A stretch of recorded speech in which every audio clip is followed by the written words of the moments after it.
Hi guys, welcome to day 8 of my fitness journey.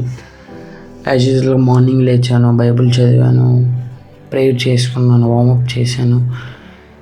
ఇవన్నీ నేను చెప్పిన ఒకరోజు చేస్తాను, 2 రోజులు చేస్తాను. కానీ వీడియోలో ఒకటి చెప్పచ్చు, నేను బయట ఒకటి చేయొచ్చు. కానీ అదంతా కాదు, చెప్పకూడదు. ఏదైనా మనుషులకైనా ఎవరికైనా నువ్వు చేసి చూపించాలి. ఎప్పుడు ఈ జనాలందరూ సక్సెస్ పీపుల్నే చూస్తారు, ఫెయిల్యూర్ పీపుల్ వైపు ఎవరు చూడరు. ప్రాసెస్లో ఉన్నవాడు ఎవరు చూడరు, ఎవరు పట్టించుకోరు, వాడు నవ్వుతారు.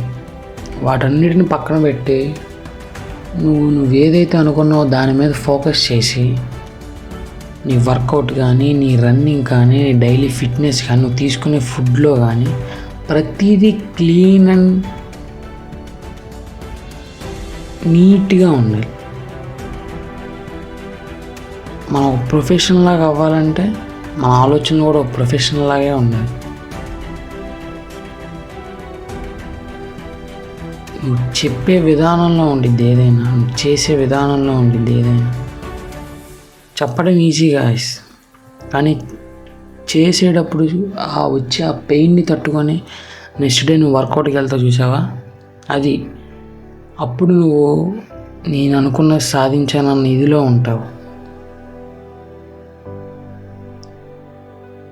That's it guys, thank you.